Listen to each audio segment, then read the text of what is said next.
Now see, now please, honorable member, no, this is a very serious subject and very serious discussion. Let us understand, listen to, and when your chance comes, you reply. आपका chance आने के समय आप reply करो. अभी सुनिए, please. वास्तव में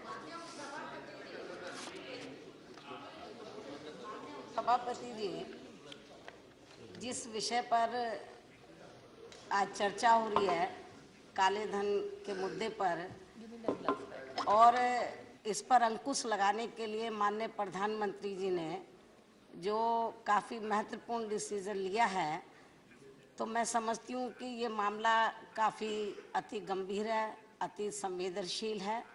तो इस मुद्दे पर तो सरकार की ओर से नेता सदन इधर बैठे हुए हैं और काफ़ी गंभीरता से बात को सुन रहे हैं। मैं समझ सकती हूँ कि ये पूरे देश में गरीबों की, मेहनतकश लोगों की, मध्यम वर्गीय लोगों की दुख तकलीफ़ों को ये समझते हैं। मैं बहुत ध्यान से मैं इनको नोट कर रही थी, ऑब्जर्व कर रही थी कि ये काफ़ी मुझे दुखी लगते हैं चेहरे से भी। एक मिनट प्लीज़, चेहरे से माननीय नेता सदन वित्त मंत्री चेहरे से बहुत दुखी लगते हैं। बेहतर यही होगा, ये अति संवेदनशील मामला है, माननीय प्रधानमंत्री जी को आप इधर बुलाएं और वो हमारी बात सुने। और मैं समझती हूँ कि नेता सदन इसके ऊपर जवाब दें, तो प्रधानमंत्री जी इसके ऊपर जवाब दें तो ज्यादा बेहतर होगा। ये मेरी नेता सदन से रिक्वेस्ट है और आपसे भी मैं इसके लिए आपका सुझाव है, बैठिए। Yes please. उपाध्यक्ष महोदय, भारत में जब सरकार बदली मई 2014 में, तो किस प्रकार का वातावरण था, किस प्रकार के अलग अलग घोटालों से देश लिप्त था, किस प्रकार से देश भ्रष्टाचार से दुखी था, ये मैं समझता हूँ सभी जानते हैं। और उसका निर्णय भी भारत की जनता ने प्रधानमंत्री मोदी जी को समर्थन देके पूर्ण बहुमत से इस सरकार को जब लाए, तो जनता की उम्मीद थी और उस उम्मीद पे खरे उतरे हैं प्रधानमंत्री मोदी। शायद इसीलिए कुछ लोगों को ये कष्ट हो रहा है कि प्रधानमंत्री मोदी जी की जो लड़ाई भ्रष्टाचार और काले धन पे पहले दिन से ही शुरू हुई थी, उस लड़ाई में ये बहुत महत्वपूर्ण जो कदम उठाया गया है, उस पे मैं समझता हूँ पूरे सदन और हर एक राजनीतिक दल को खुशी होनी चाहिए कि इतना निर्णायक कदम देश हित में उठाया गया है। इस देश में 2007 तक ऐसा पाया गया कि लगभग 86% करेंसी 500 और 1000 रुपए के नोटों में चल रही थी। ऐसी परिस्थिति में जब रिजर्व बैंक ऑफ इंडिया और रिजर्व बैंक ऑफ इंडिया के पास सभी दस्तावेज आते हैं कि कौन से सीरियल नंबर्स, कौन से नोट्स रिजर्व बैंक में और या स्टेट बैंक्स के, गवर्नमेंट बैंक्स की ट्रेजरी में आते हैं, तो वो आकलन लगा सकते हैं कि कौन से नोट्स सर्कुलेशन में है, कौन से notes series of note circulation के बाहर हैं। उसमें ध्यान में आया कि लगभग आधे से ज्यादा करेंसी 500 और 1000 रुपए की कभी कई वर्षों से करेंसी चेस्ट में आई नहीं, और वो पैसा शायद किधर भी भारत की अर्थव्यवस्था में इस्तेमाल नहीं हो रहा है।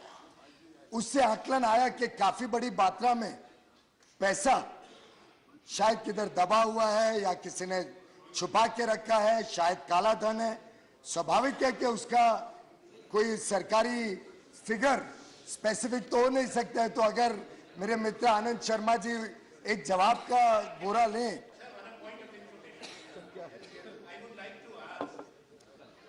पीयूष गोयल जी, Are you yielding? I am speaking but he is interrupting. What can I do? सज्जन है, बैठ जाएंगे। सर, मेरा एक प्रश्न है आपसे कि आप माननीय वित्त मंत्री ने जो सदन को सूचित किया है, ये मेरे पास उत्तर है, उसका आप कॉन्ट्रडिक्शन मत करें। जो पैसा कितना है काउंटरफेट इन्होंने बताया है, या तो आप कहो कि इन्होंने गलत बताया, वरना कृपया। मैं समझता हूँ आनंद शर्मा जी ने खुद ही अपने आप प्रश्न का जवाब दिया था। वो जो प्रश्न है वो सिर्फ फेक करेंसी के बारे में है, काला धन और जो पैसा भ्रष्टाचार से लोगों ने कमाया उसके बारे में नहीं है। तो मेहरबानी करके आप जनता को भ्रमित करने की कोशिश ना करें। ऐसी परिस्थिति में सरकार ने ये निर्णय लिया और ये निर्णय पूरे कानूनी प्रावधान के हिसाब से लिया गया। रिजर्व बैंक के बोर्ड ने यह निर्णय लिया, उसको सरकार के पास भेजा और सरकार ने इस निर्णय की सराहना करते हुए कैबिनेट ने मंजूरी दी कि 500 और 1000 रुपए के note, Only if he is yielding. पुराने नोटों को रद्द किया जाए, नए नोट आए और हर एक ईमानदार को मौका दिया जाए कि वो अपना पूरा पैसा बैंक में 30 दिसंबर तक जमा कर सके। और ईमानदार पैसे पे तो कोई रोक नहीं है, जिसके पास भी ईमानदार पैसा है, अपने कैश बुक में बैलेंस होगा या अपनी पूरा कमाई होगी या अपनी बचत होगी, मैं समझता हूँ किसी को कोई रोक नहीं है अपना ईमानदार पैसा बैंक में डालने में। रोक है तो बेईमानों के लिए है, रोक है तो भ्रष्टाचारियों के लिए है, रोक है तो जाली नोट रखने वालों के लिए। अब पूरे सदन में ऐसा कौन सा सदस्य है जो ऐसे प्रतिबंध पे भी ऐतराज कर रहा है? मुझे ये बात नहीं समझ में आ रही है कि अगर कोई कदम भारत में भ्रष्टाचार और काले धन को खत्म करने के लिए एक कड़ी में लिया जाता है। हमने सबसे पहली कैबिनेट में एसआईटी बिठाई, एसआईटी के कई सुझाव थे, वो सब सुझाव को स्वीकार किया। जो कई वर्षों से कुछ राज्यों, कुछ देशों से पैसा गलत तरीके से भारत में आ रहा था, टैक्स फ्री बेनिफिट मिल रहा था, डीटी डबल टैक्सेशन एग्रीमेंट में, उस पर रोक लगाई। हमने कई और देशों से करार किया जहां से एक्सचेंज ऑफ इंफॉर्मेशन पहले नहीं होती थी। मैं समझता हूं आनंद शर्मा जी उत्तेजित हो गए ये बोलने में कि हमारे योगदान को स्वीकार नहीं किया। प्रधानमंत्री जी ने तो सबके योगदान को 15 अगस्त के अपने भाषण में स्वीकार कर लिया था, लेकिन क्या वो कदम पर्याप्त थे? क्या उन कदमों से सब काला धन और भ्रष्टाचार रोक पाए? स्वाभाविक है नहीं, क्योंकि पूरे देश में लोगों को इसकी चिंता है। लेकिन एक एक कदम जो हम इस सरकार ने लिया, फिर चाहे वो कोयले के ब्लॉक्स की नीलामी हो पारदर्शिता से, चाहे वो स्पेक्ट्रम की नीलामी हो पारदर्शिता से, अलग अलग आयाम इस्तेमाल किए गए भ्रष्टाचार और काला धन को रोकने के लिए।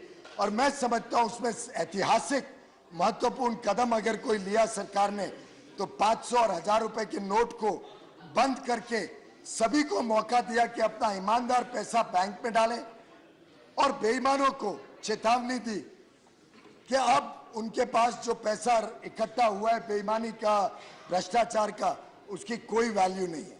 और मैं समझता हूं पूरे सदन में सभी लोग चिंतित हैं। आनंद शर्मा जी ने भी कहा हम भी भ्रष्टाचार की लड़ाई में सम्मिलित होना चाहते हैं, हम भी आतंकवाद के खिलाफ लड़ना चाहते हैं। जो जाली नोट आतंकवाद या ड्रग कार्टेल्स यूज करते हैं उसमें हम भी सम्मिलित होना चाहते हैं।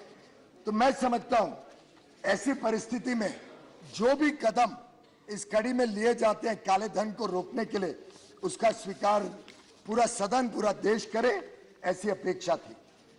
वास्तव में गोपनीय रखना तो स्वाभाविक था ऐसे निर्णय को। कुछ लोगों ने ऐसा भी सुझाव दिया कि 7 दिन तक, 10 दिन तक पहले से बता देना चाहिए था ये कदम होने वाला है। मैं समझ नहीं पा रहा हूं कि कोशिश ये है कि हमें मौका दिया जाना चाहिए था कि हम काले धन को बदल सके, हम उसको कन्वर्ट कर सके। ऐसी परिस्थिति में तो गोपनीयता सबसे महत्वपूर्ण होती है और गोपनीयता के कारण ही आज बेईमानों को तकलीफ है, भ्रष्टाचारियों को तकलीफ है और उनके पैसे की कोई वैल्यू नहीं रही। और आप देखिए इस कदम के अनेक अनेक लाभ। आगे चल के भारत की अर्थव्यवस्था जितना ज्यादा ईमानदार होती रहे, जितना ज्यादा सब लोग अपने टैक्सेस पूरी तरीके से भरना शुरू करें, तभी तो जाके देश में ब्याज का दर भी कम हो सकेगा, महंगाई कम हो सकेगी, देश में जो टैक्स रेट्स हैं, टैक्स रेट्स पे नियंत्रण लगाया जा सकेगा। आखिर में अगर बिजली से के उदाहरण से लूं, अगर 5 लोग चोरी करते हैं तो बाकी 95 लोगों को उस चोरी का भुगतान करना पड़ता है।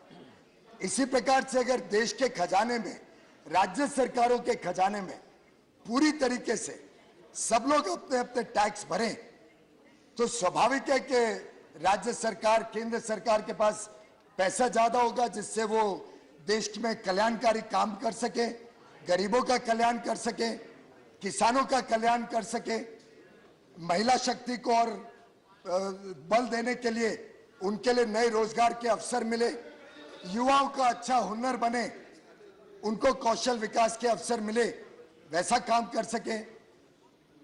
शेड्यूल्ड कास्ट, शेड्यूल्ड ट्राइब्स के हमारे भाई बहनों को और ज्यादा योजनाओं द्वारा फायदा दिला सके और इस सब के लिए पूरी तरीके से टैक्स पे किया जाए, टैक्स कलेक्ट हो, लोगों को काला धन करने का मौका ना मिले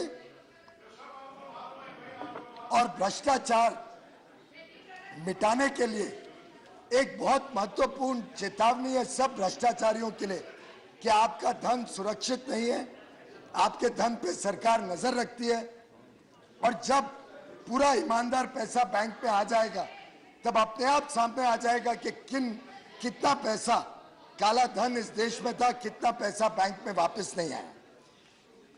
मैं समझता हूं कि इस कदम से एक प्रकार से ईमानदारी का उत्सव और प्रामाणिकता का पर्व पूरे देश में मनाया जा रहा है। हमने कई लोगों से जब चर्चा की 8 तारीख के 8 बजे के बाद, तब सभी ने कहा थोड़ा कष्ट है, कुछ ही दिनों का कष्ट है और वास्तव में ईमानदार लोगों ने अपना पैसा डालना शुरू कर दिया है। हम देख रहे हैं कि आस्ते आस्ते कतारें भी कम हो रही है, 2-3 शहरों को छोड़ के आस्ते आस्ते लोगों को नए नोट मिल रहे हैं। अब 500 रुपए के भी नोट आ गए हैं तो सब बैंकों से वो भी मिलना शुरू हो जाएंगे और देश की जनता कुछ दिनों की कठिनाई सहन करने को आज तैयार है, क्योंकि उनको आज ये उम्मीद है और ये विश्वास है कि प्रधानमंत्री मोदी जी वास्तव में काले धन और भ्रष्टाचार, आतंकवाद और ड्रग्स के अंदर लगाए हुए जाली पैसे के ऊपर जो जंग कर रहे हैं वो देश हित में है, जनता के हित में, कल्याणकारी कार्यों के हित में है और आज पूरा देश हमारे साथ खड़ा है। मेरे मित्र नरेश जी ने कहा कि उत्तर प्रदेश को चुनाव को देखते हुए कदम लिया गया। फिर तो आप कहना चाह रहे हो कि इसका लाभ अगर होना होता हमें तो इसका स्वाभाविक जनता का समर्थन है, इसका तो सीधा मतलब ये निकलेगा कि जनता का समर्थन है। तो मैं समझता हूं कि ये जो कदम उठाया गया है इसका पूरा अधिकार था प्रधानमंत्री जी को, इस सरकार को। इसमें कोई ऐसी परिस्थिति नहीं है कि ऑर्डिनेंस ही लाना जरूरी था और रिजर्व बैंक मॉनेटरी पॉलिसी चलाती है। रिजर्व बैंक के बोर्ड ने यह निर्णय लिया और उस निर्णय के तहत 500 और 1000 रुपए के नोट को रद्द किया गया, पुराने नोट को, और नए नोटों द्वारा इस सिलसिला को आगे चलाया जाएगा। आपने सर्जिकल स्ट्राइक की बात की, से हमने तो किसी ने इसको सर्जिकल स्ट्राइक का नाम नहीं दिया, पर अगर आप इसको सर्जिकल स्ट्राइक मानते हैं तो मैं समझता हूं बहुत खुशी की बात है। अगर सर्जिकल स्ट्राइक है काले धन पे, अगर सर्जिकल स्ट्राइक है भ्रष्टाचार पे, अगर सर्जिकल स्ट्राइक है आतंकवाद पे, तो ये तो आपने उसको सर्टिफिकेट दे दिया आनंद जी। और जहां तक एक आनंद जी ने बात रखी कि स्विस बैंक के खाते जिसके नाम पे है वो नाम घोषित किए जाए, मुझे अभी भी याद है इसी सदन में पहले के वित्त मंत्री ने हम सबको अवगत कराया था कि ये खातों के नाम हम इसलिए नहीं घोषित कर सकते हैं क्योंकि एक बार वो खाते के नाम घोषित कर दिए पब्लिकली तो जो फॉरेन गवर्नमेंट से, फॉरेन सरकारों से हमें सूचनाएं चाहिए, वो सूचनाएं मिलना बंद हो जाएगा। तो मैं समझ नहीं पा रहा हूं कि क्या कुछ नेता चाहते हैं कि सरकार ये भूल कर दे और इन नामों को सुप्रीम कोर्ट को देने के बदले पब्लिक को दे दे, जिससे उन लोगों को यह एस्केप रूट मिल जाए कि सब फॉरेन सरकार, विदेशी सरकार से सूचनाएं प्राप्त होना बंद हो जाए। मैं समझता हूं भारत सरकार का दायित्व है वो नाम वो सुप्रीम कोर्ट को दे, जो हमने पूरा किया है। जैसे जैसे वो केसेस कोर्ट में आ रहे हैं, सुप्रीम कोर्ट को उसकी पूरी जानकारियां और पूरी इन्वेस्टिगेशन के साथ दी जा रही है और उस पर उचित पूरी तरीके से कार्रवाई की जा रही है। लेकिन आप मेहरबानी करके ऐसे गलत तत्व ना रखें जिससे इन लुटेरों को एक मौका मिल जाए छुपने का। इसी प्रकार से कुछ अनाप शनाप आरोप आनंद जी ने जरूर लगाने की कोशिश की खर्चों के बारे में। अब तो आनंद जी 2014 के चुनाव का खर्चा सब इलेक्शन कमीशन, इनकम टैक्स सबको सबमिटेड है और वेबसाइट पर भी उपलब्ध है। आप मेहरबानी करके वेबसाइट खोल के आपको पूरी जानकारियां मिल जाएंगी 2014 में क्या खर्चा हुआ और आपके जो ये आरोप हैं, इन आरोपों में कितना तत्व है और कितना गलत आपने अफवाह फैलाने की कोशिश की गई। हेलीकॉप्टर पानी नहीं चला था, बोलो ना। वैसे तो मैं समझता हूं कि ये एक ऐसा कदम है जिससे आगे चल के हर एक व्यक्ति को सोचना पड़ेगा भ्रष्टाचार करने के पहले, हर एक व्यक्ति को सोचना पड़ेगा काला बाजारी करने के पहले। और आप इसका स्वाभाविक एक दो मैं आपको उदाहरण देता हूं। हमारे लेफ्ट के मित्र हैं यहाँ पे, कई ट्रेड यूनियंस वगैरह चलाते हैं। इसका एक सीधा लाभ, जैसे जैसे सभी कंपनियां, सभी लोगों को आदत पड़े कि हम सभी को चेक से तनख्वाह दें, तो सीधा लाभ होगा तो गरीब मजदूर को होगा। आज हम सब जानते हैं कि गरीब मजदूर को जो तनख्वाह दी जाती है वो कैश में इसलिए दी जाती है कि कई बार मिनिमम वेजेस का भी उल्लंघन होता है। हमने मिनिमम वेजेस को, न्यूनतम जो वेजेस कामगार को मिलती है उसको 42% बढ़ाया पिछले सदन में, पिछले सदन के सत्र में, और 42% बढ़ाने के बाद ये लाभ गरीब मजदूर तक पहुंचे। उसका एकमात्र तरीका यह है कि सब चेक से पे करें, सब मजदूरों को चेक मिले। और इसके लिए शुरू से ही इसी के लिए शुरू से ही हमने जनधन अकाउंट पे फोकस किया। जनधन अकाउंट खोले गए, हर एक व्यक्ति के पास परिवार में एक अकाउंट खोला गया और मेरे ख्याल से आगे आने वाले दिनों में जैसे जैसे एक एक व्यवहार ईमानदार होने लगेगा, वैसे वैसे राज्य सरकार और केंद्र सरकार को अधिक राजस्व भी मिलेगा, टैक्स कलेक्शन बढ़ेगा और उसी से ईमानदार राज्य और केंद्र सरकारें देश में कल्याणकारी कार्य और ज्यादा अधिक मात्रा में करने लगेंगी। ये एक ऐसा कदम है उपाध्यक्ष महोदय जिसमें हम समझते थे पूरे सदन में सभी राजनीतिक दल इसका समर्थन करेंगे। मुझे समझ नहीं आ रहा है कि अगर कुछ चंद ही दिनों की कठिनाई में अगर हम सब एक साथ लड़ते और जूझते तो ये कठिनाई भी कम होती और जल्द से जल्द लोगों को इसके लाभ दिखने मिलते। पर खैर, अब दुर्भाग्य की बात है कि इन राजनीतिक दलों को कोई कारणवश इसका विरोध करना पड़ रहा है, या शायद चिंता है कि ये जनता ने बहुत इस बात को पसंद किया है और इस बात की सराहना की है कि पहली बार देश में एक ऐसा प्रधानमंत्री और सरकार आई है जो वास्तव में काले धन, भ्रष्टाचार और आतंकवाद के खिलाफ एक बहुत ही तेज लड़ाई, बहुत ही मजबूत लड़ाई लड़ने को तैयार है।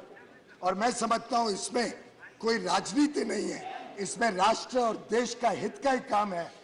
और इसलिए अगर कोई कहे कि ये चीज का हम विरोध करते हैं तो स्वाभाविक है कि कोई ना कोई पूछेगा कि क्या आप भ्रष्टाचार और काले धन का समर्थन करते हैं जो इस इतने अच्छे कदम को विरोध कर रहे हैं। इस प्रकार से मेरे ख्याल से ये कदम है जो आगे चल के देश में ज्यादा से ज्यादा लोगों को ईमानदार बनाएगा, ज्यादा से ज्यादा राजस्व जो गरीब और देश की जनता के कल्याण कार्य में लग सके, महंगाई कम कर सके, जो ब्याज के दर कम कर सके और पूरे देश में जो विकास की यात्रा भारतीय जनता पार्टी और प्रधानमंत्री श्री नरेंद्र मोदी जी के नेतृत्व में एनडीए की सरकार ने जो विकास की यात्रा बहुत ही जोर शोर से पूरे देश में चलाई है, इसमें हम सफलता पाए, इसमें देश में आगे चल के और लाभ सभी जनता को मिल सके। आप सभी जानते हैं कि इसी कड़ी में एक प्रकार से अगर हम व्यापार को देखें तो व्यापार में भी हम सभी जानते हैं कि कई जगह पे टैक्स की इवेजन की खबर आती है। एक आरोप लगाया जाता है कि मोदी सरकार व्यापारी या बिजनेसमैन के साथ है। तो अगर वैसा होता और आपकी कहने में तत्व होता कि वो सिर्फ उनके साथ है और वो उनको लाभ दिलाना चाहते हैं, तो काला धन पे रोक लगाने के लिए ये कदम कोई उठाता ही नहीं।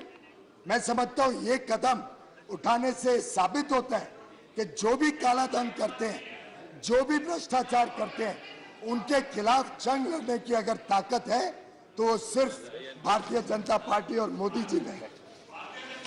उल्टे कई राज्य सरकारों से तो ये भी खबर आ रही है, कई राज्य सरकारों से खबर आ रही है कि उनके जो ओवरड्यूज है, जो उनकी जो कलेक्शन सही हो रही थी, और उत्तर प्रदेश ने भी हमें जानकारी दी कि उत्तर प्रदेश में भी सब ओवरड्यूज कॉर्पोरेशन के सरकार के अब क्लियर हो रहे हैं, पे हो रहे हैं। तो मैं समझता हूं हमने तो ईमानदार लोगों को ईमानदारी की तरफ और एक अच्छा कदम लिया। इसमें तो आपने स्वागत करना चाहिए, आपकी सरकारों को पैसा मिल रहा है। तो ये एक तय हो जाए कि इस सदन में कौन भ्रष्टाचार और काले धन के खिलाफ लड़ना चाहते हैं और कौन कानून के साथ सभी व्यापार को, सभी उद्योग को, सभी कारोबार को कानून के साथ जोड़ के काला धन को खत्म करना चाहते हैं। मुझे पूरा विश्वास है कि इस देश की जनता इस बात को समझ रही है कि जब गोपनीय रखा गया ये फैसला, तो उससे थोड़ी तो समस्या कुछ दिन तक होगी, चाहे वो एटीएम को रिकैलिब्रेट करने में हो, चाहे वो पैसा अलग अलग जगह तक पहुंचाने में हो। लेकिन जितनी जगह से हमने रिपोर्ट ली, सभी जनता कहती है हम थोड़ा कष्ट सहन कर लेंगे। और मैं आज आप सबके माध्यम से जनता से अनुरोध करूंगा कि कोई जल्दी नहीं है, आप 30 दिसंबर तक अपना ईमानदार पैसा जमा कर सकते हैं। कोई भी महिला का बचत का पैसा, कोई भी कारोबार में लगाया हुआ ईमानदार पैसा पूरी तरीके से सुरक्षित है। किसी ईमानदार के पैसे को 1 रुपए का नुकसान नहीं आएगा इस स्कीम के कारण। नुकसान होगा तो बेईमानों और भ्रष्टाचारों का नुकसान होगा। और ईमानदार लोगों को जल्दबाजी करने के बदले उल्टे मुझे खुद को लगा कि मैं लाइन में खड़े होके पैसे निकालूं, लेकिन तब ध्यान आया कि मैं तो क्रेडिट कार्ड से निकाल सकता हूं, कोई ज्यादा जरूरतमंद आदमी पहले खड़े होके पैसा निकाल ले, मैं बाद में जाके निकाल लूंगा। तो इसीलिए मेरा आप सबसे दरख्वास्त है कि जो लोग क्रेडिट कार्ड और डेबिट कार्ड से अपना व्यवहार कर सकते हैं, उनको प्रोत्साहन देने में आप लोग भी मदद करें, आप लोग भी इस काम में हमारे साथ जुड़े और आगे चल के ईमानदारी का सम्मान हो और बेईमानी का नुकसान हो। इस कार्य में पूरा सदन एक स्वर से देश को सूचना दे, पूरा सदन इसका समर्थन करे और पूरा सदन देश में जिस प्रकार से हमने भ्रष्टाचार और बेईमानी और काला बाजारी पे लड़ाई लड़ी है, इसमें हम सब मिलके देश को एक ऐसा संदेश दें कि हम सभी राजनीतिक दल इसके खिलाफ हैं और आगे चल के पारदर्शिता और ईमानदारी से देश चल सके। बहुत बहुत धन्यवाद। Thank you, Shri Piyush Goyal ji. Now, Professor Ram Gopal Yadav. I have been the water girl for this week. Thank you, sir. Sir, Mayawati ji ने बहुत ही अच्छा यहाँ प्रश्न उठाया और हमें अभी तक का ये ख्याल था कि माननीय प्रधानमंत्री जी लोकसभा में होंगे, लेकिन अभी बताया कि लोकसभा एडजर्न हो गया है क्योंकि किसी माननीय सदस्य की मृत्यु की वजह से आज लोकसभा नहीं चल रहा। कल माननीय वित्त मंत्री ऑल पार्टी मीटिंग में थे और मैंने उसमें भी बताया था कि माननीय प्रधानमंत्री जी को विपक्ष के जो भावना है वो सुननी चाहिए, क्योंकि आमतौर पर माननीय प्रधानमंत्री जी ऑल पार्टी मीटिंग में भी आखिर के आधे या 15 मिनट के लिए आते हैं, तो तब तक मेन पॉलिटिकल पार्टीज जो बड़ी बड़ी पॉलिटिकल पार्टीज हैं वो बोल चुकी होती हैं, तब तक इंडिविजुअल या एक पार्टी वाला या नॉमिनेटेड मेंबर बोलता है, लेकिन बड़ी पॉलिटिकल पार्टीज माननीय प्रधानमंत्री की अब्सेंस में बोलते हैं। तो जिसकी वजह से माननीय प्रधानमंत्री जी को विपक्ष के लीडरों की या बड़ी पार्टियों की भावनाएं, चाहे वो ऑल पार्टी मीटिंग में हो या सदन के अंदर हो, उसकी जानकारी नहीं होती है। और शायद मैंने कहा था कि अगर माननीय प्रधानमंत्री सभी विपक्ष के नेताओं की भाषण चाहे ऑल पार्टी मीटिंग में सुने या सदन के अंदर सुने, तो बहुत सारी गलतफहमियां दूर हो सकती हैं, बहुत चीजों के बारे में उन्हें जानकारी भी रह सकती है। तो चूंकि आज लोकसभा में माननीय प्रधानमंत्री जी ने हैं, तो मायावती जी ने जो मांग की थी, और मेरे ख्याल में सभी यादव जी की भी, शरद जी की भी और दूसरी पार्टीज की भी, सबकी वही मांग है कि माननीय, अब हमारे डिप्टी लीडर तो बोल चुके, लेकिन अभी भी माननीय बड़ी बड़ी पार्टियों के जो लीडर्स हैं, सामान्य लीडर्स हैं और बड़े सीनियर लीडर्स हैं, केंद्रीय मंत्री रहे हैं, चीफ मिनिस्टर रहे हैं, शरद जी इधर ये भी केंद्रीय मंत्री रहे, चीफ मिनिस्टर रहे, मायावती जी, शरद यादव जी, हमारे प्रोफेसर यादव साहब, ये बहुत सभी पार्टीज के लीडर्स हैं। कम से कम इनकी भावनाएं तो सुने, वरना प्राइम मिनिस्टर क्या बोलते हैं, विपक्ष क्या बोलता है, हम अलग अलग धारा में जा रहे हैं। तो अगर किसी कंक्लूजन पे आना है तो हम तो टेलीविजन पे माननीय प्रधानमंत्री को सुनते हैं, लेकिन हमारी आवाज तो टेलीविजन वाला भी नहीं दिखाता, अखबार वाला भी नहीं दिखाता, और प्रधानमंत्री जी नहीं सुनते। तो हमारी आवाज कौन सुनेगा और उस पर निर्णय कैसे होगा? इसलिए मेरी मांग है कि माननीय प्रधानमंत्री जी कम से कम बड़ी पार्टीज, ये बहुत अच्छा होगा कि अगर वो पूरे 2 दिन बैठे और सभी महानुभाव एमपीज की भावनाओं को समझें, लेकिन कम से कम जो बड़ी पार्टीज हैं 6-7, तो आज के दिन तो सदन में बैठे और उनकी भावनाएं सुने, ये मेरी मांग है माननीय प्रधानमंत्री। आई मीन अगर वो चाहते हैं कि भाई 1 घंटा उनको है, तो हम सभी इंतजार भी कर सकते हैं लंच पे, लंच के बाद, और यादव जी लंच के बाद प्रधानमंत्री की प्रेजेंस में भाषण कर सकते हैं। तो मैं तो सरकार से इसके बारे में चाहूंगा कि सरकार का इसके बारे में क्या कहे।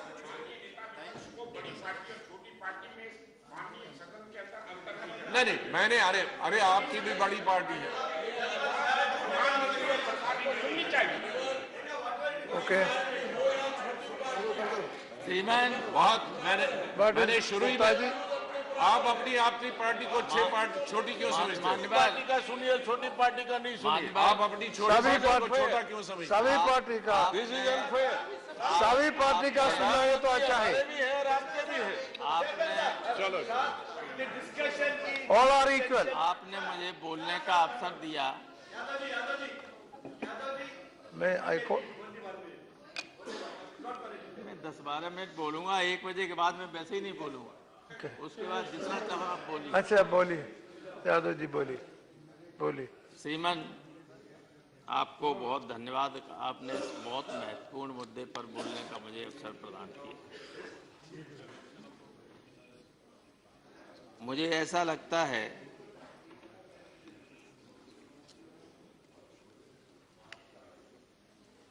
कि प्रधानमंत्री जी ने पेड़ तो आम का लगाना चाहा था, लेकिन वो बबूल का निकल गया और उसमें इतने कांटे निकले कि देश की आम जनता को उससे बहुत ज्यादा कष्ट हुआ। बड़े लोग नहीं कि वो बबूल के पास जाते आते हैं। माननीय वित्त मंत्री जी जानते हैं, किसी बड़े आदमी के चेहरे पर इस फैसले से सिकन नहीं आई। कोई बड़ा आदमी लाइन में लगे हुए मैंने नहीं देखा। 8 तारीख को जब ये टीवी का न्यूज सुन रहे थे हम लोग, अकस्मात आया कि अभी 8 बजे प्रधानमंत्री देश को संबोधित करेंगे, तो स्वाभाविक लोगों के मन में जिज्ञासा हुई और कुछ आश्चर्य कि क्या बात है। आप तीनों जनरल सेनाध्यक्षों से बात हुई थी, सिक्योरिटी काउंसिल के जो एडवाइजर हैं सिक्योरिटी एडवाइजर, उनसे बात हुई। हो सकता हो कोई बॉर्डर को लेके कोई बात हो रही हो, कोई मामला हो, लेकिन अपने सामान्य भाषण के दौरान ही प्रधानमंत्री ने जब ये घोषणा की तो मैं बाहर निकला तो मेरे बच्चों ने पूछा कि पापा क्या बात है। मैंने की बात ये है कि सामने खान मार्केट है, उससे सब्जी खरीदने के लिए पैसे अब नहीं, जो हैं पैसे वे खत्म। और हमने जाके देखो, पूरे खान मार्केट में 2 दिन में एक आदमी कोई भी खरीदार नहीं था, सिवा दुकानदारों की गाड़ियां और दुकानदार के अलावा कोई। ऐसी स्थिति थी। ये स्थिति कभी आपातकाल में भी नहीं आई। शरद जी जेल में थे और लोग जेल में थे, मैं तो बाहर था, लेकिन नेताजी और कमांडर अर्जुन सिंह भदौरिया, हमारे आरएसएस के कई नेता थे, वे जेल में थे। उनके लिए हम लोग डबल रोटी, मक्खन सब ले जाते थे, उनको दिक्कत नहीं होती थी। लेकिन इस इमरजेंसी में ये दिक्कत हो गई कि आदमी अपना पैसा लेकर ही भिखारी बन गया, बैंक के सामने खड़ा है कि मेरा पैसा है, उसकी जगह मेरा पैसा दे दो। ये स्थिति कभी किसी ने सोची नहीं थी कि आएगी। हम या कोई भी बार बार नाम लिया है, बीजेपी के नेताओं ने नाम लिया है, बहन जी का नाम लिया है, मुलायम सिंह का नाम लिया है। अगर पैसा के बल पे कोई चुनाव जीतता तो कांग्रेस सत्ता में रही नहीं, हारती। आप 13 साल सत्ता में रहे अटल जी, आप चुनाव कैसे हार गए थे? अगर पैसे से ही चुनाव जीता जाता। पैसे से कोई चुनाव नहीं जीतता। चुनाव जीतता है जनता के मन में जान पहुंचने से। आपने देखा नहीं है, आप अभी शहर में हैं। मैं जब दिल्ली से चला इटावा के लिए और जैसे ही जमुना एक्सप्रेस वे से नीचे उतरा तो पहली छोटी सी एक बैंक है कुबेरपुर में, आगरा जिले में, उसमें इतनी लंबी लाइन लगी हुई थी और उस कॉलेज पे है बैंक, उसके ऊपर पुलिस खड़ी हुई थी, नीचे भी पुलिस थी। सब पूरी पुलिस को लगाना पड़ रहा है बैंकों के आसपास। लॉ एंड ऑर्डर की स्थिति पैदा हो रही है, क्योंकि मैंने उसमें देखा गाड़ी को रोक के कि सब गरीब आदमी थे, आधे से ज्यादा महिलाएं थीं। हम सब जानते हैं कि ये पुरुष प्रधान देश है।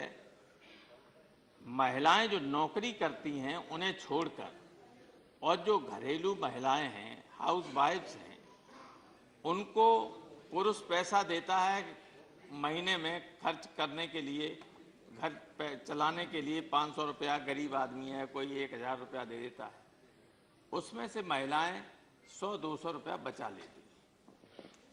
20 साल में उन्होंने जो पैसा कमाया, क्या उसमें कोई ब्लैक मनी है? कोई ब्लैक मनी है? मैंने आज देखा माननीय प्रधानमंत्री जी की मां पैसा अपना जब लेने गई, जिंदगी भर में 4500 रुपया उन्होंने अपना रख पाया। एक एक रुपया, एक एक पैसा बचा के उन्होंने किया और बदला जाके पैसा। ये हालत हर मां की है। और तमाम महिलाएं हार्ट अटैक से डेथ हो गई उनकी। जिंदगी भर की कमाई उन्हें लगता है कि हमने 5 रुपया 2 रुपया कमा के, वो ज्यादा हो जाता है तो 500 का नोट ले लिया, 1000 का नोट ले लिया। आप देखिए जाके। मेरी प्रार्थना है बीजेपी के लोगों से कि गांव में और छोटे शहरों में जो लाइनें लगी हुई हैं, उनमें खड़े हुए आदमियों को देखें और महिलाओं को देखें कि उनकी शकल सूरत कैसी है, उनमें कौन पैसे वाला है, कौन ब्लैक मार्केटियर है, कौन ब्लैक मनी वाला है, कौन काले धन वाला है, कौन भ्रष्टाचारी है। कोई भ्रष्टाचारी और रिश्वतखोर लाइन में नहीं है, उसने सब अपना पैसा बदल लिया है। और अगर आपके पास ब्लैक मनी आया है, वित्त मंत्री जी यहाँ बैठे हैं, तो बताएं कि कितना ब्लैक मनी आया है, कितने लोगों के खिलाफ कार्रवाई हुई है, कितने लोगों को इनकम टैक्स ने असेस किया है इस घटना के बाद। क्या कारण है? अभी हमारे एमपी साहब ये दिखा रहे थे कि 8 तारीख का ये फैसला है और 5 तारीख को पंजाब में बीजेपी के यूनिट के अध्यक्ष कंबोज जी ने ट्वीट किया है, अगर वो है यहाँ, 2000 रुपए का नोट ट्वीट किया। यही जो अभी है आया है, हमारे पास भी आज है, मैं बैंक से, स्टेट बैंक से लिया, ये कहां से कैसे आया? ये बहुत ही चिंता की बात है। कहीं न कहीं इसमें बहुत बड़ा घपला हुआ है, आपकी जानकारी में नहीं होगा, लेकिन इसकी जांच जरूरी है। इसकी जांच इसलिए जरूरी है क्योंकि इससे जो मंशा है वो मंशा ही फेल हो गया। 10-12% लोगों के पास इस देश की 90% पूंजी है। 90% लोगों के पास तो कुछ नहीं है, खाने पीने का है। तो जो 10-12% हैं उनमें से बताइए कौन लाइन में खड़ा है, किसका पैसा है? और आप ये करके क्या करना चाहते हैं? आपको मालूम है कि असली टाइम था, फसल की बुआई चल रही है, किसान को खाद नहीं किसान ले पा रहा है, बीज नहीं ले पा रहा है, और आलू की स्थिति ये हो गई। आप कहते नुकसान नहीं हुआ? हमसे पत्रकारों ने सुबह पूछा, घेर लिया बाहर, मेरा 10,000 बोरा आलू रखा हुआ कोल्ड स्टोरेज, एक पैसे का आलू नहीं बिक रहा है, सब सड़ जाएगा। अब ये क्या ब्लैक मनी का आलू था? मैं उसका व्यापार करता हूं, हर साल में 25-30 लाख रुपया बच जाता है, और तो कुछ है नहीं हमारे पास। अब की बार घाटा हो गया आपके इस कदम से। सारे कोल्ड स्टोरेज में इस वक्त बीज के लिए जो सीड रखा हुआ है आलू का, वो एक बोरा नहीं बिक रहा है। पूरा जो किराना का मार्केट है, जो सब बंद हो गए। एक दिन में पूरे देश में सैकड़ों करोड़ की सब्जियां फेंकी गईं, जो पेरिसेबल वेजिटेबल्स हैं, वो पर डे। शरद पवार साहब बेहतर समझ सकते हैं, बहुत ज्यादा अनुभवी व्यक्ति।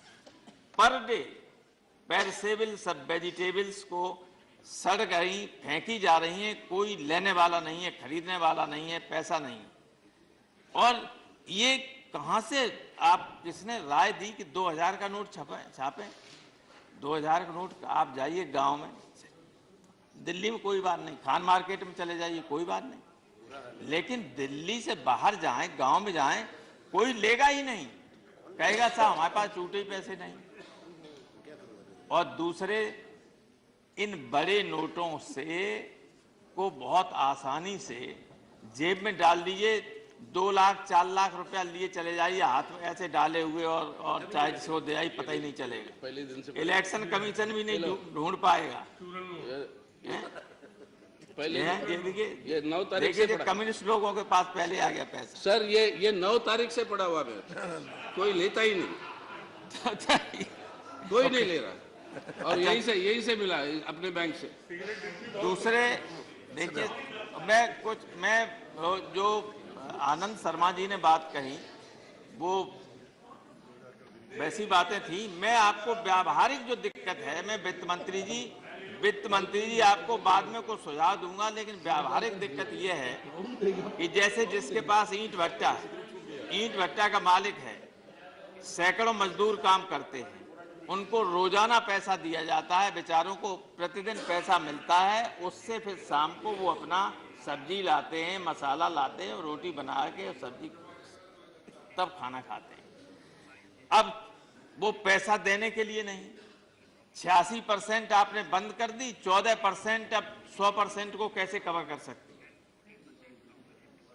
सारे मजदूर भूखे मरने की स्थिति में हैं, सारे भट्टा मालिक, सारे कोल्ड स्टोरेज के मालिक, सारे फैक्ट्रीज के मालिक परेशान हैं। मैंने अखबार में पढ़ा कि एम्स में पैसा पकड़ा गया काला, सिक्योरिटी वाला पैसा सफेद करवा रहा था।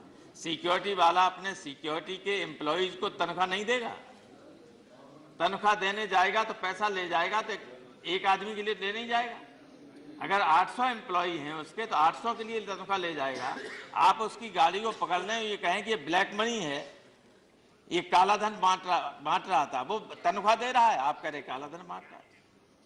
जिनको पकड़ना चाहिए उनको पकड़ नहीं रहे, जिनको पकड़ना चाहिए उनको प्रेशर दिया जा रहा है। लाखों करोड़ रुपया आपने राइट ऑफ कर दिया लोगों का। मैं कहना चाहूंगा कि जिन इनकम टैक्स में भी, अब पता नहीं, हमें पहले होता था कि अगर इनकम टैक्स रिटर्न नहीं भरा है, बाबू जगजीवन राम तो भूल गए थे उनके, हम जानते ही नहीं भरा जाता है, लेकिन नहीं भरा है तो मान लो 6 साल का नहीं भरा है तो 6 साल की इनकम उसकी डिवाइड कर दी 6 वर्षों में, और उस पर जो इनकम टैक्स पड़ता है जो लग जाए। अब जिस महिला ने 20 साल में 10 लाख रुपया जमा किया तो 1 साल की उसकी आमदनी ऑन एन एवरेज 50,000 रुपए हुई। 50,000 रुपए का इनकम टैक्स लगता है तो ले लीजिए, वरना उसका खाता खुलवा के उसके खाते में पैसा जमा करवा दिए, वैलिडेट कीजिए कि ये बिल्कुल एक एक पैसा सही है, उसको कोई परेशानी नहीं होनी चाहिए। आप आश्वस्त करिए इस देश की महिलाओं को। मुझे कष्ट इसलिए है क्योंकि मैंने पर्सनली जहां जैसे सड़क से निकला, जहां जहां देखा वहां महिलाएं सड़क पर खड़ी। जसवंत नगर में मैंने रोका क्योंकि वहां तो वो मेरा क्षेत्र रहा है, नेताजी वहां से 9 बार 10 बार MLA रहे हैं, अब चप्पाल सिंह हैं। वहां सब घर घर का बच्चा बच्चा मुझे जानता है, तो मैंने गाड़ी थोड़ी देर के लिए रोक दी, सब महिलाएं रोने लगी, आके मुझे घेर लिया। मैं बहुत दुखी हो गया कि मैंने जिंदगी भर अपना पैसा कमाया, अब हमें दिक्कत यह है कि ये 2-2 दिन खड़े रह रहे हैं, भूखे प्यासे खड़े हुए हैं, गर्मी में खड़े हुए हैं, और हमारा पैसा नहीं मिल रहा है उसकी, इसके बदले में जो पैसा मिलना चाहिए। आपके पास, आपको करना था तो पहले पूरी करेंसी को आपको छपा लेना चाहिए था और उसकी आपूर्ति हो जानी चाहिए थी, और द मोमेंट जैसे ही आपने लागू किया वैसे ही वो सारी बैंकों में उपलब्ध होता तो ये दिक्कत नहीं आती आपके सामने। दूसरे ये है कि एक बहुत बड़ा तर्क ये दिया जा रहा है कि ये फेक करेंसी आती है, आतंकवादी उसका यूज करते हैं। क्या आप ये समझते हैं कि हमारे दुश्मन देश इस बात का इंतजार करेंगे कि 2 महीना बाद इस करेंसी की नकल करें? ऑलरेडी आ गया है, आ गया।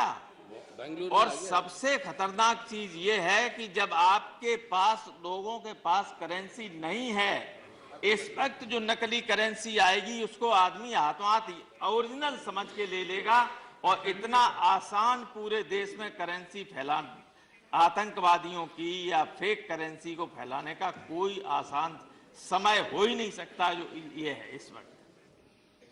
इस पे इसकी क्या गारंटी है कि पाकिस्तान आपकी अनुमति लेके छापेगा, या और कोई देश है वो आपकी अनुमति लेके आपके इसका नोट का? और ऐसी तो कोई बात नहीं होती है कि इसमें कि वो छाप न सके। अब ये प्रचार किया जा रहा है कि इसमें तो ऐसी एक चिप लगी हुई है, चिप। अच्छा, अगर ये चिप लगी होती तो अमेरिका वगैरह आपसे जन कितना साल पहले ये चिप लगा देता। आ रहा है उस पे, ये सब चल रहा है।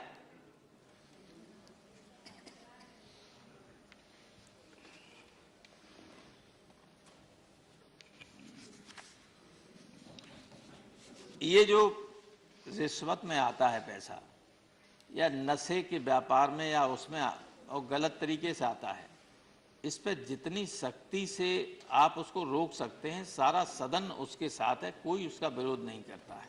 लेकिन मुझे खेद या दुख है इस बात का कि ये आरोप लगाया जा रहा है कि जो लोग इसका विरोध कर रहे हैं, ऐसा लगता है कि वे सब काला बाजारियों का और काले धन का सपोर्ट करने वाले लोग हैं। इनमें कोई है ही नहीं काले बाजार करने वाले और वैसे जो आपकी कॉन्स्टिट्यूएंसी मेन है, मेन कॉन्स्टिट्यूएंसी माननीय वित्त मंत्री जी, वही सबसे ज्यादा प्रभावित है। और जब आप वोट मांगने जाएंगे तभी आपको अंदाज नहीं, आपको लगता बहुत बढ़िया है। ये कह रहे थे अभी गोयल साहब बोल रहे थे, बड़ा लोग प्रसन्न है, लोग प्रसन्न हैं। मैंने कल परसों कहा था कि अगर गांव में चले गए आप वोट मांगने, तो महिलाएं जो रोटी बनाने वाला बेलन होती हैं, उस बेलन से पीठ एक सी कर देंगी। ये हालत है आज के दिन। अभी जल्दी चुनाव मत करा देना, अगर जल्दी चुनाव करा दिया तो आपके कार्यकर्ताओं की पीठ पे हल्दी से सफाई करना ही पड़ेगी, महिलाएं इतना मारेंगी। ये एक रियलिटी है, मैं यूं ही नहीं कह रहा हूं, मजाक में नहीं कह रहा हूं। और